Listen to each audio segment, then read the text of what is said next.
How often does a band crawl out of New Jersey basements, crash MTV, and write the song that would define a generation's heartbreak? Thursday's rise in the early 2000s was nothing short of electric. Full Collapse turned VFW hall kids into cult heroes, and Understanding in a Car Crash became the anthem that cracked open the mainstream for screamo. Sold-out shows, screaming fans, black hoodies in every crowd. Thursday didn't just play music, they changed the scene. And yet, while they inspired the next wave, including My Chemical Romance, history somehow forgot them. How does a band that lit the fuse of a movement end up fading into its shadows? This is the forgotten legacy of Thursday.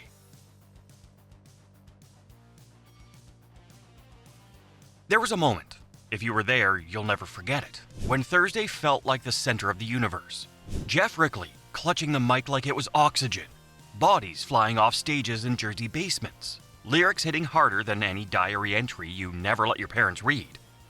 The crowd wasn't just watching, they were bleeding right alongside the band. And here's the kicker. Thursday sold out venues. They didn't just pack tiny clubs, they were cracking MTV rotation, sneaking screamo and post-hardcore into the mainstream when no one thought it belonged there. They set the stage, they lit the fire. Hell, even My Chemical Romance, the band that would go on to become global icons, openly admits Thursday showed them the blueprint. So the question that haunts us today is simple. If Thursday changed the genre, inspired giants, and gave us anthems still screamed today, why don't people remember them the way they remember MCR? Maybe it's timing. Maybe it's the ugly politics of the music industry. Or maybe Thursday was just too raw, too unpolished, too real for the grind that swallowed emo whole. Because if you strip away the theatrics, the eyeliner as marketing campaign that came later, what you're left with is Thursday. A band that wasn't pretending, wasn't playing dress-up, wasn't chasing arenas. They were screaming truths. And for a few years, that scream shook the walls of a generation.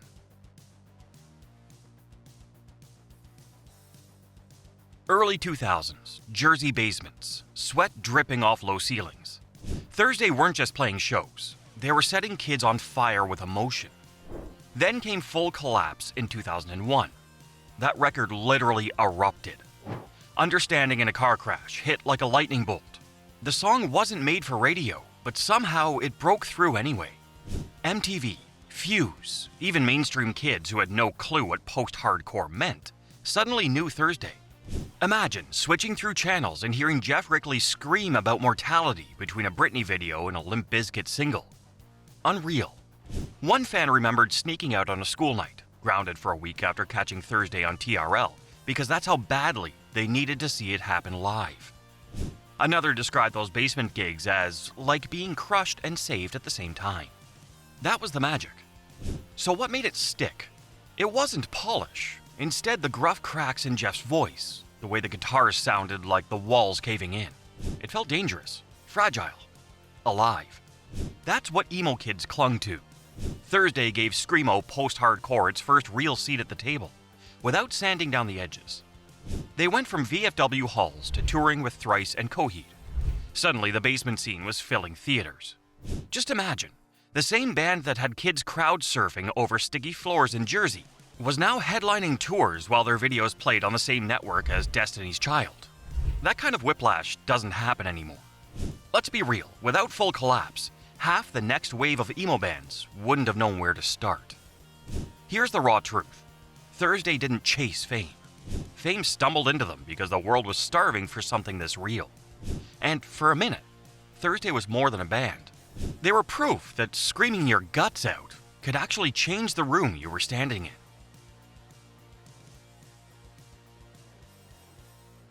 Here's where it gets messy. Thursday cracked the door open, but My Chemical Romance kicked it off the hinges. We mean that quite literally. Think about it. One band bleeds in basements, the other headlines Madison Square Garden. Same origin, but different destinies. It was Thursday that laid the stepping stone. Poetic dread, jagged guitars, frontmen who sounded like they were falling apart on stage. But where Thursday kept up with the bleeding style, MCR dressed the wound in eyeliner, black uniforms, and Hollywood fire. So while Thursday were called heroes, MCR became arena gods. And sometimes, that difference has nothing to do with the music. Labels knew it. Thursday got swallowed by corporate politics, went through the grind but never really marketed. Too raw, too jagged for radio. Meanwhile, Warner strapped a rocket to MCR and said, "Go save emo for the suburbs." And they damned well did it. Thursday's shows were church, sweat dripping, voices breaking, every word shouted like it could save you. MCR shows were pure theater. Explosions, funeral parades, Gerard Way turning heartbreak into a sermon. Both shook you, but only one was made for MTV and the big stages. And here's the cruel truth. Without Thursday, there's no 3 Cheers for Sweet Revenge. No Helena breaking mall kids into eyeliner tears. Jeff Rickley's lyrical chart ran straight through Gerard Way's pen. Thursday took the arrows first, but MCR got the crown. That's the part that still stings. History doesn't always remember the makers, just the decorators. Trust me, it wasn't about talent. It was timing and image. It was the machine picking its poster child. Thursday kept it rough and real, while MCR polished it into legend. And let's be real, history always favors the legends.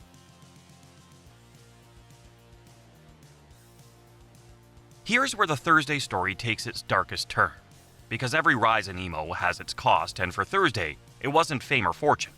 It was burnout, pressure, and the slow bleed of authenticity under a major label spotlight. Jeff Rickley admitted once, "Funnily enough, I think we only noticed that loophole in the contract when we were trying to get out of it." That single line sums up the disaster. They weren't businessmen. They were kids from New Jersey who started in a basement. Suddenly, they were trapped in contracts they didn't even understand, fighting lawyers instead of writing riffs. And here's the tragic irony. In the early 2000s, singing to a major was almost seen as a crime. Sellout was the dirtiest word you could throw at a band. Tucker Rule said it best. It was conflicting because we only started a band to play in Jeff's basement and with bands we liked. What would we even do on a major label? Thursday didn't want to sell out, but stuck between Victory Records' hell and Warner's machine, they did the only thing they could. Said fuck it and jumped. And what came out of that chaos was War All the Time, their densest, darkest record, born out of trauma. Rule described it like this: "That time was a blur, almost traumatic. We were just kids making music, and suddenly people were coming to our shows. Then Victory happened, then majors. It was stressful. That's why War All the Time came out so dense. We were carrying the weight of all that. And you can hear it. That record sounds like claustrophobia pressed into vinyl."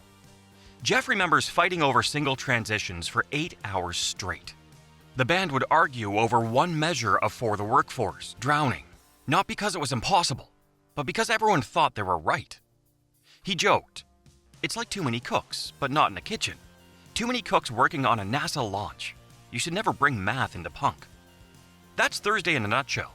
Brilliant, chaotic, fighting over fractions of songs while the industry loomed overhead. The process nearly broke them. Full collapse had been made in 20 days. War All the Time took 8 months in a windowless studio called Big Blue Meanie. Imagine 40 amps lined up, every part recorded through each one.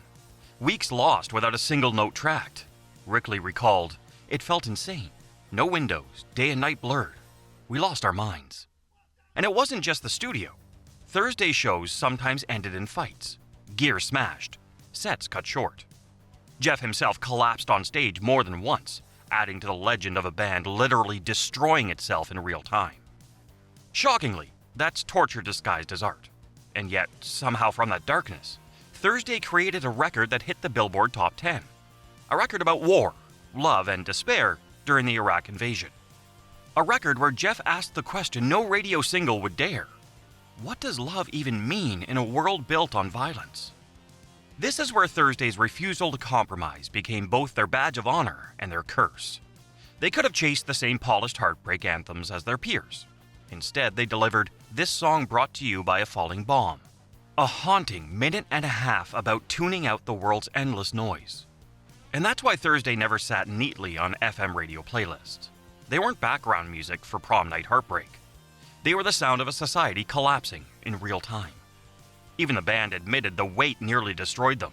Rickley confessed, "I felt so much shame that I couldn't pull it off live every night. I was beating myself up constantly." Imagine that. A singer who wrote one of the defining albums of a genre, and all he felt was failure. That's the tragedy. While My Chemical Romance used Thursday's roadmap to build an empire of fire and audience, Thursday themselves were stuck in the basement of their own success, wrestling with demons, fighting over math, and slowly burning out. And maybe that's the punkest legacy of all. They didn't bow, they didn't bend. They lit themselves on fire just to stay honest.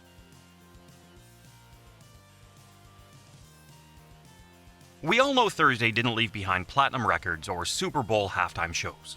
What they left was a legacy. Their fingerprints are everywhere, in the cracked voice screams of Touche Amore, the jagged poetry of La Dispute, the desperate urgency of Citizen. These bands don't just nod to Thursday. They exist because Thursday cracked the door open. Back then, Thursday were dismissed as too artsy for hardcore, too hardcore for emo. Today, that hybrid is the blueprint of modern post-hardcore. For many who grew up in the early 2000s, Thursday wasn't a trend. They were the authentic voice of confusion, rage, and fragile hope. Their music wasn't dressed up for radio. It was raw, cracked, human. And that's why fans still talk about them with a kind of hushed respect. Jeff once said, "If our band mattered to anybody, it mattered because we were being honest." That honesty has aged better than any chart position. Thursday may have been overshadowed by their students, bands like MCR, Paramore, Taking Back Sunday. But in the basement of emo history, they're still the foundation. Without them, the house falls. So why don't people remember Thursday like My Chemical Romance? It comes down to timing. To image versus authenticity. To an industry that wanted fireworks, not quiet fires. MCR painted their faces and stormed the arenas. Thursday kept their heads down and bled on basement floors. One fit the narrative, the other refused to play it. But here's the twist. Being forgotten isn't the same as being gone. Thursday didn't need the crown. They lit the torch. And the scene still burns because of them. So the real question is, when we celebrate the legends of emo, are we honoring the ones who sold the most? Or the ones who bled the most? We'd love your comments below. If you enjoyed this video, be sure to like it and subscribe to our channel for more deep dives into your favorite bands, and the stories behind them drop every week.